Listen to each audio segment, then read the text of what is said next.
Aloha! Such a beautiful day.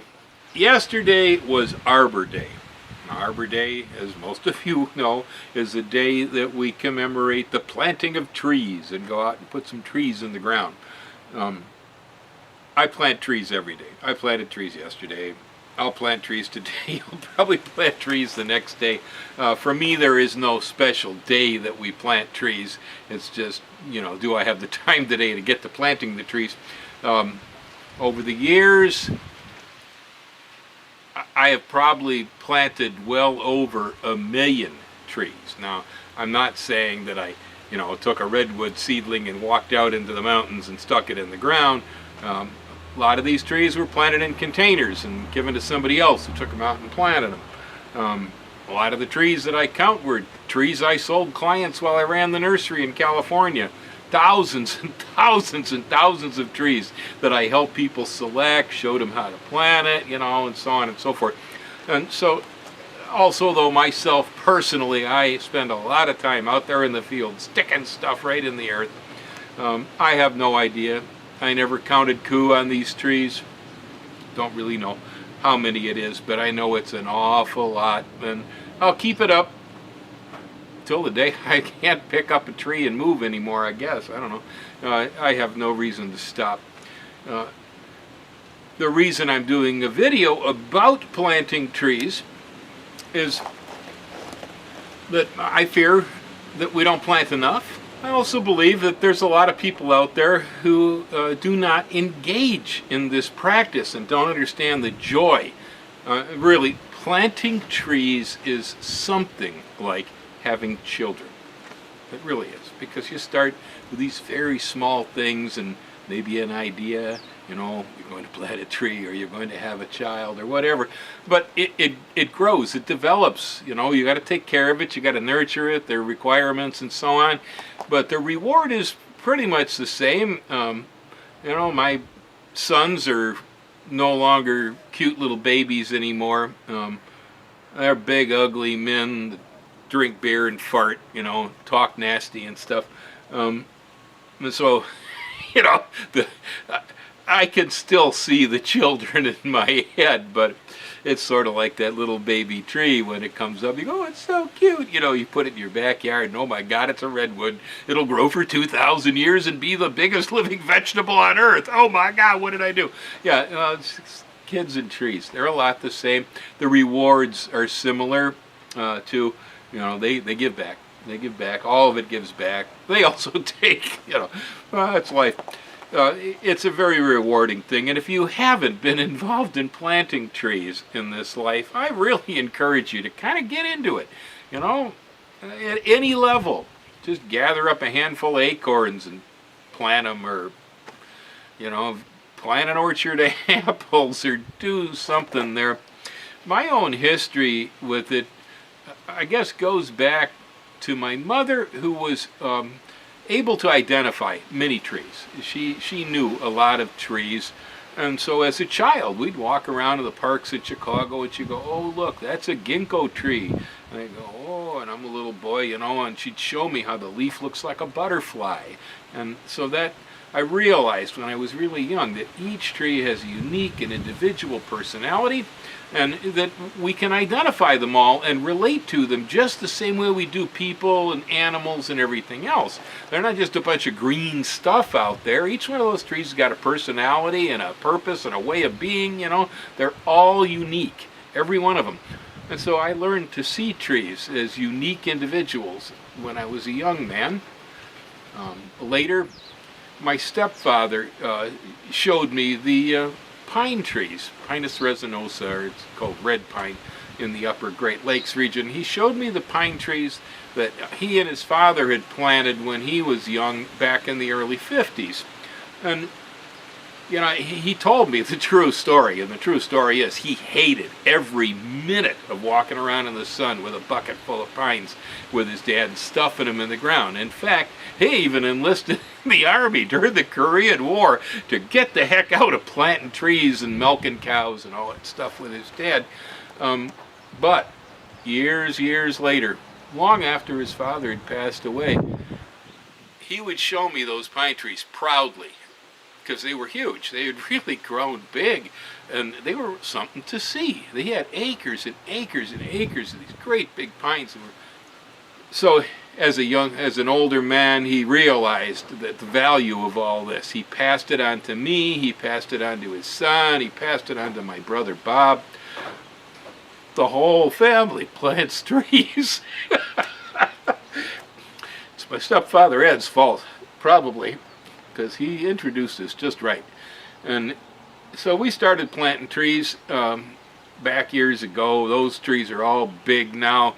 I just kept it up. I never quit. I haven't quit to this day.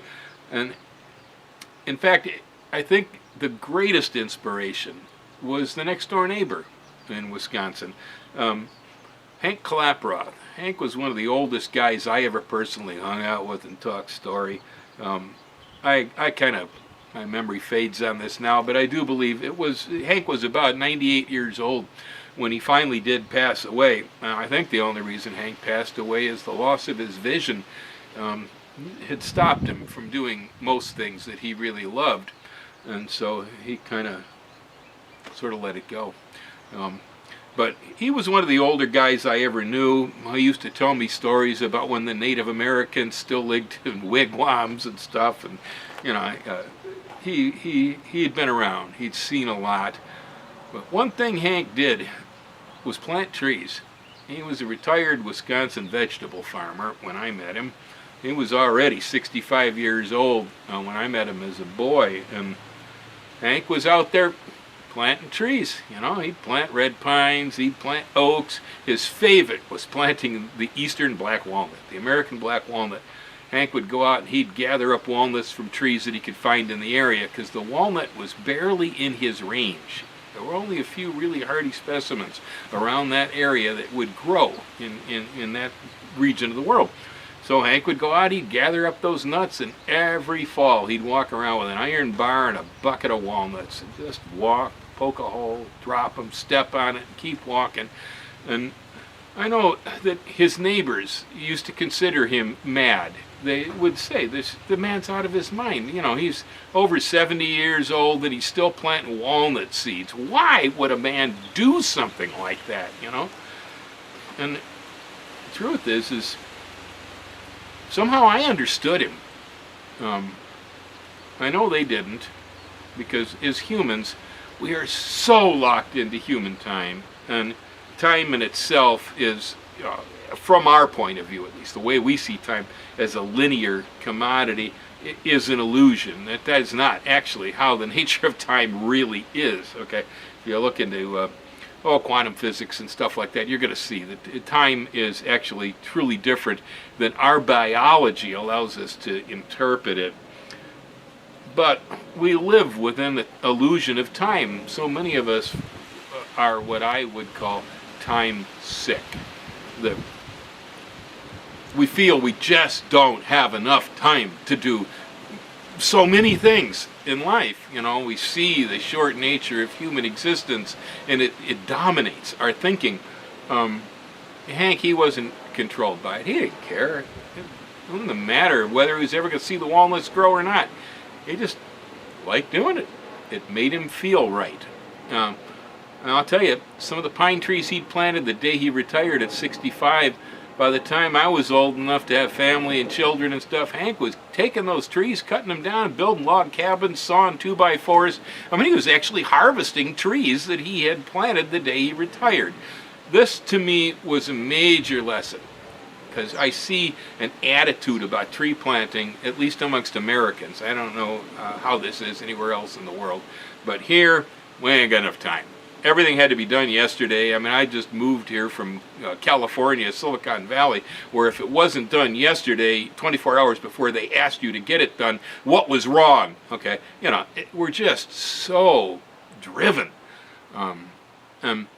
So we just don't have time for these things. And it's so often in the nursery, a guy'd come to me and say, "Oh, Bill, I want one of those nice, crunchy Japanese persimmons, fuyu, I think they call it." I go, "Yeah, got just such a thing. 20 of them over here. Come on over, let me pick you out a good one." And he'd ask me about the tree, and then he'd say, "Well, how long does it take to bear?" I said, "Well, at best, you'll probably be about 6 years in the ground with this before you know, it really starts to make a good crop of fruit. And I don't know how often I've seen somebody recoil, step back, and go, I can't wait that long. You know, that's too much time, and walk away and never plant the tree. You know, because I was honest about how long it took to grow it. You know, maybe I should have lied. Maybe I said, I'll be in fruit next year. You know, but it won't, not really. And I would tell the truth, and by telling the truth, I'd often see the truth. And the truth is, we are so driven by time we cannot even see the reality of the world we live in. Who gives a darn how long it takes a thing to bear fruit? If you don't put it in the ground today, you will never pick the fruit. That's simple. That's simple. You know, I even get it on YouTube here. You know, I get to talk about planting this tree or that tree from seed, and I'll get these guys out there. Oh, it takes so long. Oh God, you must. You know, it's like, again, they're starting to treat me like Hank. You know, you're crazy, Bill, because I'm over 65 now, and I still keep planting trees from seed almost every day. I intend to do that. Don't matter. For me, I mean, of course, I got my rationales. I've got the trees are right here behind me on the table. They're for sale.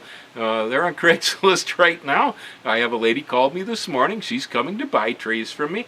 To me, it doesn't matter whether the tree is 200 feet tall, you know, and 1,000 years old, or whether it's 3 weeks old and it's that big in a pot. All the same, it's all trees. And I will profit from them no matter what. So, you know, trees are at all levels and how we relate to the goodness of trees. But this property right here, when I first purchased it, that would be 13 years ago. We bought this land. There were no trees on it. The land was entirely pretty much grassed cow pasture. There were a couple of guavas and stuff along the outside edge over here towards the neighbors, but otherwise, the whole place was just open, grassy field. And so what I like to do next is to take you on a walk through the property and just kind of show off some of the trees so that you know that there is no tree on this property that right now is actually more than, well, let's see. 2005 was the first trees. We put some koas in at that time, the Hawaiian koa tree. And after that, I didn't do much more with the trees until 2007 when the house was built. After the house was built, we really went to town and started planting. So the vast majority of every tree on this place is from 13 years back going forward to yesterday. Well, now I realize that this doesn't look like much to you, I suppose. But right here are 6-packs coming up with little teeny weeny seedlings. See those guys right there? Those are Hawaiian koa tree, Acacia koa. They are the most expensive and valuable hardwood tree in the United States, possibly in the world. A really, really good specimen of koa.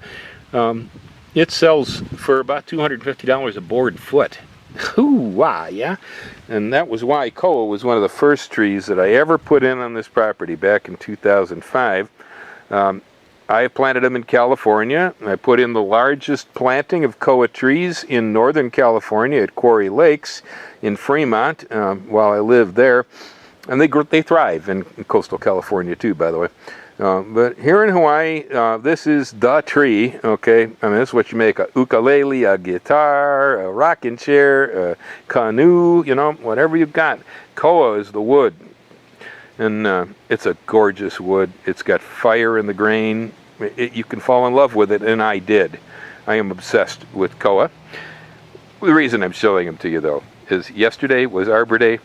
They all came up on Arbor Day, and I didn't time that. I thought that was pretty funny. So it's really windy out here today, and I'm not going to spend much time because I know this is getting into the microphone, but just to give you an idea what this place looked like back when we acquired it in 2004, here's part of the second acre that we have not yet touched. Here behind me you can see we're doing vegetables over on this side. Those nice green trees in between here and the neighbor's cedar house back there, all those are Hawaiian koa trees. Out front of the house is predominantly coffee trees. Coffee's really more of a bush or a shrub, but we call it a coffee tree. And it's tree-like. These are the youngest coffee trees on the property. I have some that go back quite a ways, but these are the last ones to get put in out front. That guy right over there is a wonder. That is the kukui nut. Kukui nut is what they make those nice necklaces out of that they wear around here and sell. It's also known as candle nut. It came here with the first Polynesians in their canoes. They used to use it as a lighting source. It was also part of the original poke recipes and probably a few other things. Medicinally, it's a laxative and so on. That tree over there was a nut in 2009 that my son and I picked up. I don't know why it is, but I'm always getting involved in planting trees that grow like crazy with my children, and then I don't want to cut them down because they have sentimental value. In this case, I think we're going to build a tree house in that thing this year. In 2009, it's huge. I mean, it's got to be almost 30 feet up. It's definitely more than that across. Right in front of it there, you see a moral blood orange too. That's really sized up fast. And this little guy here is Inga edulis. That's the big ice cream bean tree. And again, this one's only a few years old. I can't remember exactly, but I remember that I was given the pod for answering a question right at a permaculture class in the college in Hilo. Not too many years back. These things have ridiculously long pods. You can see here. That is crazy, huh? What a pod. Durian. Durian. Have fruit that smells like old gym socks and garlic and all that stuff. This is my oldest and biggest tree. They take a long time to come into bearing. I'm in no hurry. My only interest in this fruit is the market value. It is expensive. This is the Dorset Golden Apple. Apple from the Bahamas. It's only about 3 years old or so. And it's already made some apples. And if you look up top there, you'll see it's making a weird fall crop. It does that sometimes. It gets a little confused and double bears. But it makes a pretty decent spring crop, actually, here in tropical Hawaii. And they're good apples. I'm fond of them. So I'm very happy about this. This big old thing right here is a jackfruit. It's probably going to start to fruit by next spring, I believe. The jackfruit is the plant that they got the flavor for Wrigley's juicy fruit gum. So this is the taste of juicy fruit gum. The tree is a wonder in the tropics. This is an excellent permaculture plant. It can bear fruit in as little as 3 years from a seed. The fruit is good when it's cooked green as a vegetable. You make curry and such. The fruit is quite delicious when eaten ripe and sweet. Also, the seeds, which are even a little larger than almond, are high in fat and protein, and they're pretty tasty. You can roast them and eat them like nuts. So here you got a vegetable, a fruit, a nut, all in a plant that will produce within 3 years from a seed. Pretty neat, huh? And there's another one of my apples. This one is a seed from an Einsheimer apple from Israel, but I have grafted Fuji and Anna onto it. So I've got 3 varieties on one trunk there. The seedling took off and started growing like Newtown Pippin in a vertical fashion, which is very odd because the Einsheimer, which may have Newton Pippin in it, is a round tree. This is not. Then, of course, we have one of my favorite citrus trees, the Owari Satsuma mandarin. That's just a wonderful, wonderful, wonderful fruit. The Satsuma tends to bear fairly young. I've seen these trees produce ripe fruit the first year they're planted, although the fruit quality isn't very good for about the first 10 years. It fluctuates. Sometimes it's all right, sometimes it's not. This one here is now 9 years old. We're starting to get to the point where the fruit's stabilizing. The quality is getting pretty good. One thing I like about them is the fact that they are totally zipper skin. Look at this one-handed peeling, huh? Ain't that something? Yep. Peel them with a thumb. There you go. They segment nicely. There are almost no seeds inside one of these. They're extremely juicy and really sweet. What? I have to do a selfie, right?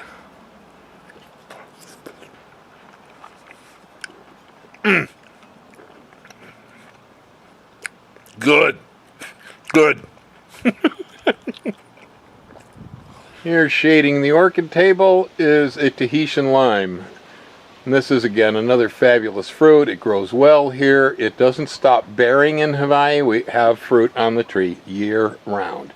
They tend to come in 2 waves, but they do hang in the tree for most of the year. I can almost always get a lime off this thing. The only thing I don't like about the particular variety of Tahitian lime in this climate is the limes tend to be oversized, and so I have trouble selling them. Everybody wants a smaller lime. These limes can get really big, and that creates a problem for me getting rid of them, unfortunately. Right over here, we have an avocado. This was a seedling volunteer that sprung up out of a compost heap here, back about 9 years ago or so. It makes ridiculously large avocados. Here's one right here. They are so big that even between Ellen and I, we cannot finish one of these in a sitting. Pretty good quality. And again, the tree is, around 9 years old from a seed. So, those of you who are thinking you ain't got enough time left in life to plant a tree, I suggest you plant one. Probably find out you do have enough time.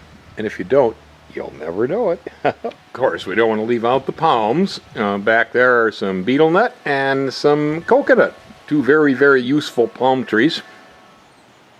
This little guy right here is my one sole surviving mangosteen. I finally found a place where they were happy. If these are put out in full sun, they just burn up and drop dead. And so they, for the first 10 years of their life or so, they have to live back in the shade. This one's living under my bananas and under a mango over here. It's doing pretty well finally. But this single specimen for me took me 36 mangosteen trees grown from seed before I finally got a handle on how to do this right. Over here I got a bunch of macadamia nut trees. Some doing better than others. All of them starting to make nuts. That's good news. They are the best nut for Hawaii.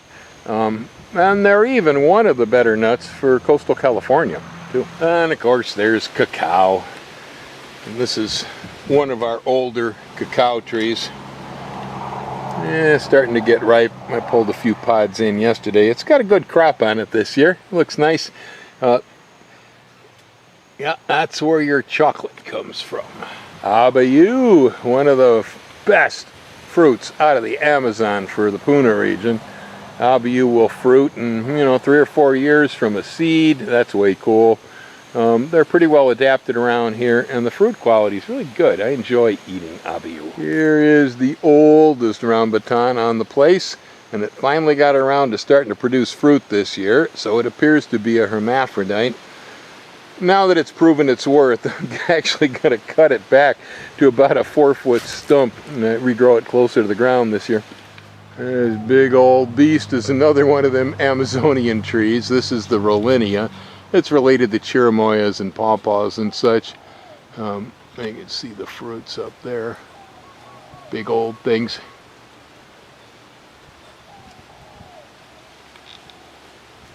This is another tree that in Puna will produce fruit in probably about 4 years from a seed. Very rapid. There's a fruit close-up. Here's Valencia orange. Very common orange. This is the major juice orange, since well known. Here in Hawaii, they make extremely sweet fruit that never turns orange.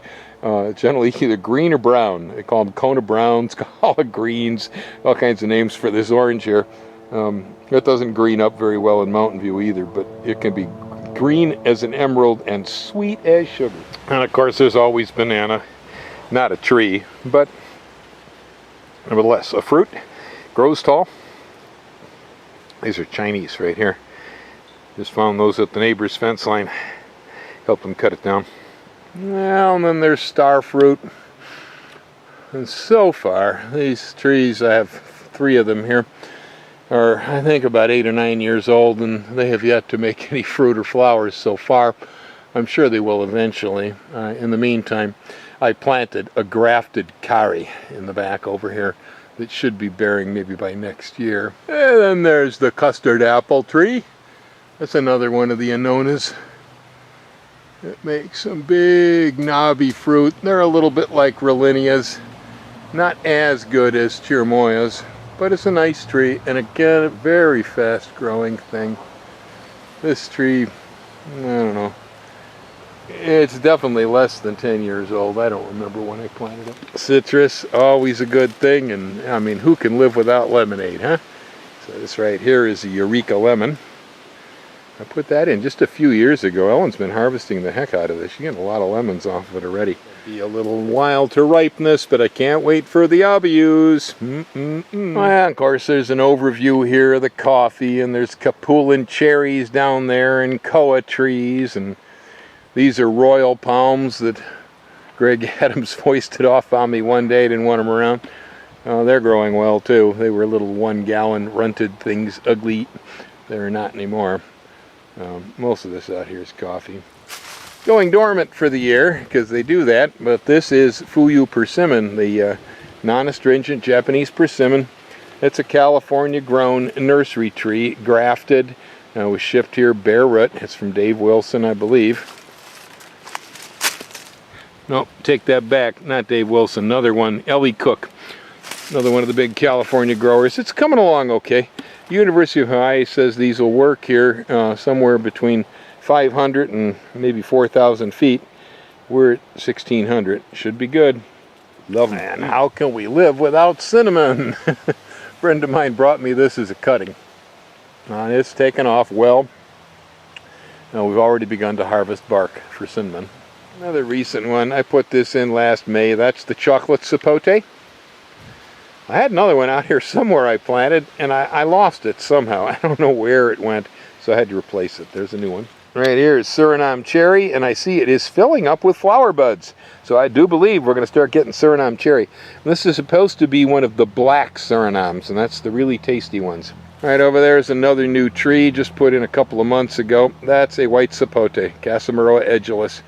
I had some fairly famous videos from California about this tree. I wasn't going to plant it in Hawaii, but I changed my mind, so there it is. Taimana lychee. There's nothing like lychee here in Hawaii. We love lychee.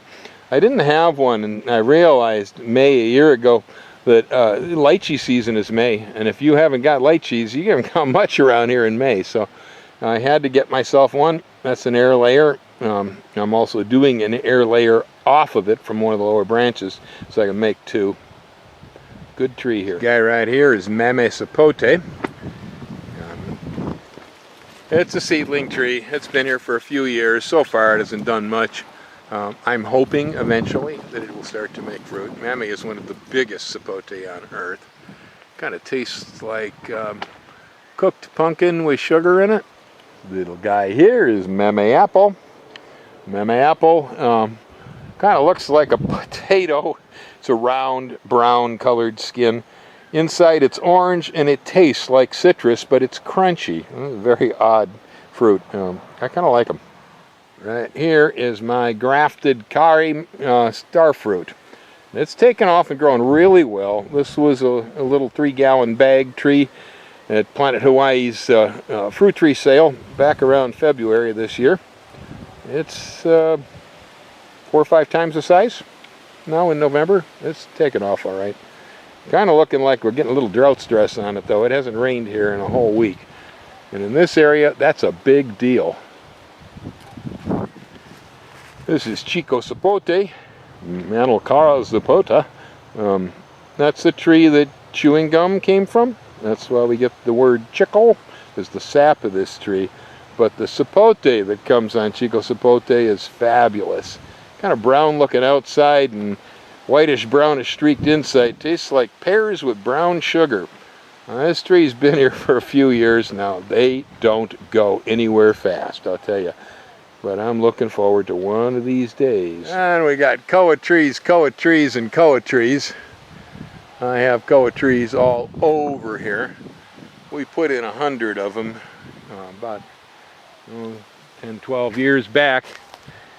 I lost most of them. Despite the fact that koa is a native here, below 2,000 feet it can get fungus diseases pretty bad, so there's only a percentage of them that are going to take hold. Since that date though, after I lost about half the trees, then they turned around like these guys here and started to produce rootstock suckers at a distance. So one of these days I think the back of the property line is going to be a solid koa forest. Over here I got a couple of Capulan cherry trees. It's high hopes. I don't know, these things will bloom. They're from the Andes. Kind of pretty much subtropical sweet cherry there. So far the flowers haven't set. I don't know whether it will ever happen here or not. Otherwise they're going to be good firewood.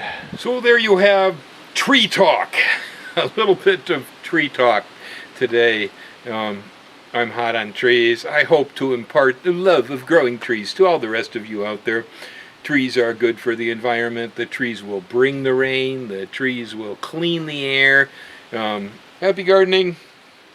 If you didn't plant a tree on Arbor Day, no time like the present. And hang loose, except when you're gripping a tree limb.